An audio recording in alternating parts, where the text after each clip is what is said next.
Hello everyone. Today we are going to learn a beautiful poem by Leslie Norris, A Tiger in the Zoo. Stanza 1. He stalks in his vivid stripes, the few steps of his cage on pads of velvet quiet, in his quiet rage. In the first stanza, the poet tells us that the tiger moves around in his cage at the zoo. He has bright colored skin, his paws are velvet-like and soft, therefore one cannot hear his footsteps while he is walking. He is very angry because he is not free. He walks around the cage and he can take only a few steps because of the limited space available to him. Stanza 2.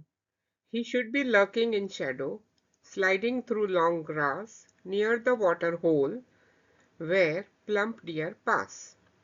Here the poet says that the tiger belongs to the jungle and not in the cage. If the tiger was free, he would have hidden himself in the tall grass near water bodies to catch a deer as his prey. The tiger cannot do so because he is at the zoo, in a cage, and not in the forest. Stanza 3. He should be snarling around houses at the jungle's edge, baring his white fangs, his claws, terrorizing the village. The poet says that if the tiger was free, he would have snarled. Snarled means making warning sounds around the houses at the borders of the forest. He would also have terrorized the people of the village with his sharp teeth and claws. Stanza 4. But he is locked in a concrete cell, his strength behind bars, stalking the length of his cage, ignoring visitors. Here in this stanza, we have been told about the real life of the tiger, that he is living behind the bars of a cage. He is ferocious as his strength is held back and he isn't free. He quietly walks around the cage because he cannot get out. He never tries to scare the visitors and ignores them because there is nothing he can do as he is locked in the cage. His power is restricted. Stanza 5. He hears the last voice at night, the patrolling cars, and stares with his brilliant eyes at the brilliant stars. The poet says that at night the tiger hears the patrolling cars. What are patrolling cars? They are vehicles of police used to guard at night. The tiger is actually very sad with his life in the cage, but he is powerless. He watches the stars and tries to divert his thoughts. What is the tiger doing? Why is he ignoring the visitors? Why do you think the tiger looks at the stars? The tiger is slowly and quietly moving along the length of the cage in a threatening manner. The tiger is ignoring the visitors because he considers them devoid of any feelings. None of them thinks of releasing him from the cage, which is a prison for him. Thus, he stops taking notice of them. The tiger feels helpless in the cage. He stares with hope at the brilliant stars shining in the sky. He hopes for the day when he would be able to run free in the wild. He gets some sort of comfort when he looks at the stars.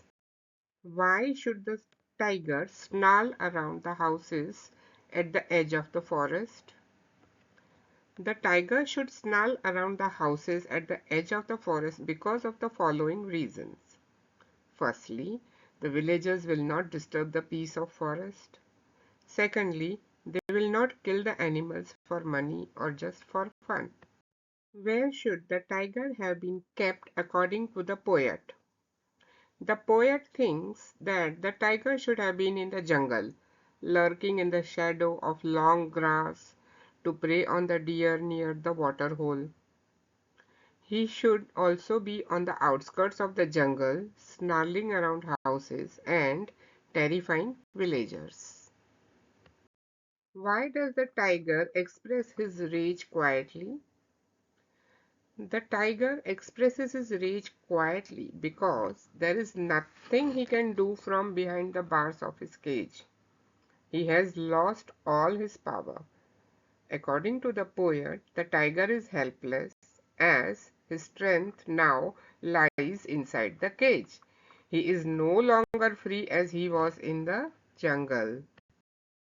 Love for freedom is the instinct of every living being. Comment.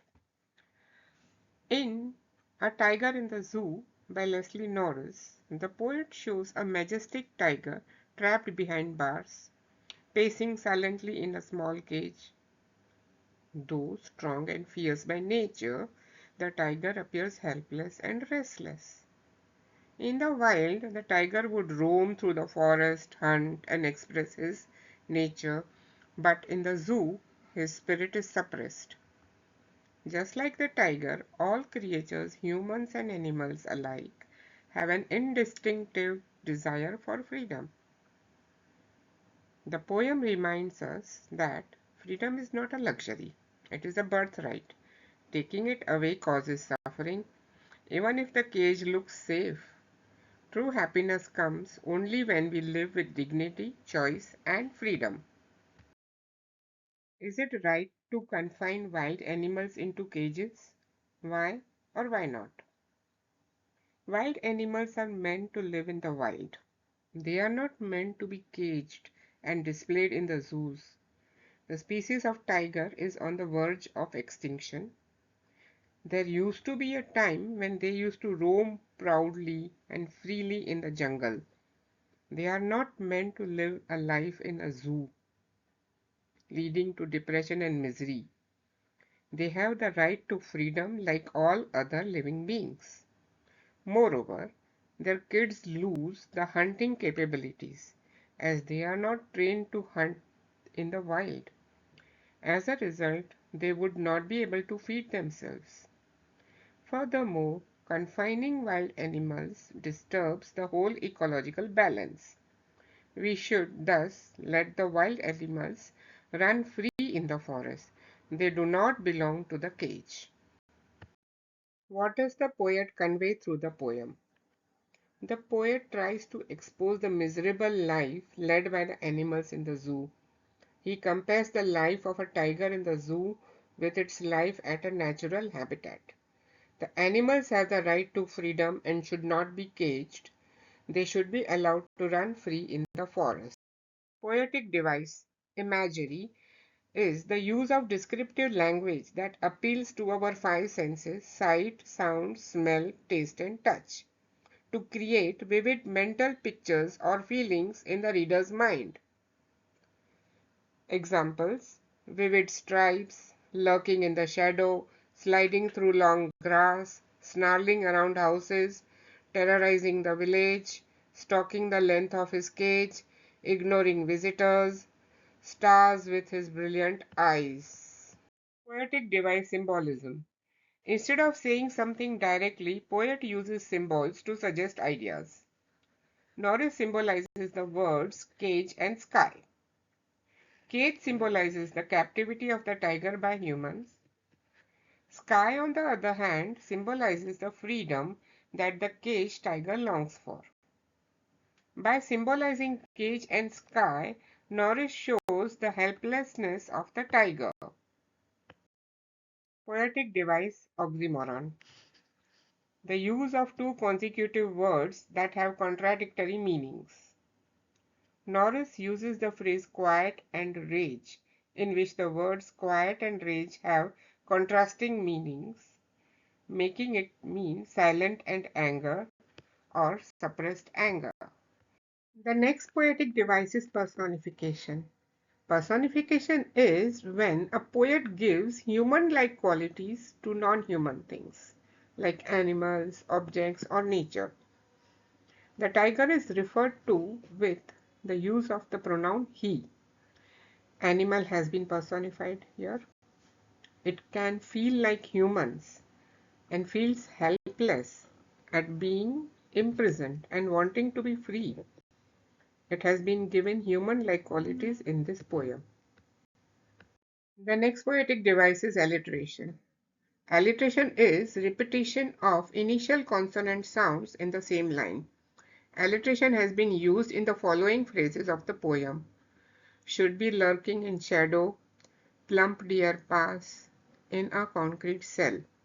By highlighting these soft sounds, Norris draws the reader's attention towards the tiger's condition, what it is and what it should be. Poetic device metaphor. Metaphor is a literary device used to make a comparison without using the words like or as. On pads of velvet quiet. This phrase compares the paws of the tiger to velvet because of the quality of softness of the velvet. Poetic device repetition. Repetition of words or phrases in the same line. Words like stock, quiet, and brilliant are repeated throughout the poem.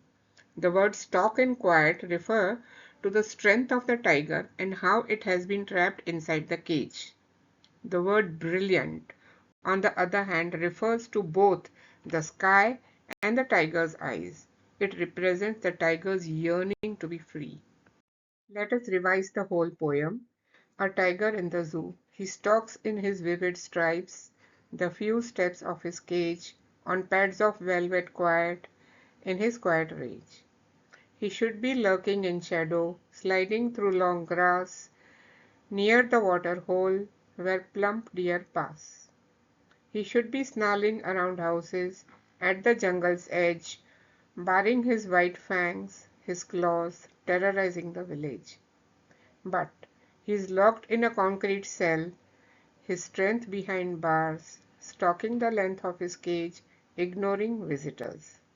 He hears the last voice at night, the patrolling cars, and stares with his brilliant eyes at the brilliant stars. Thank you everyone for watching my video.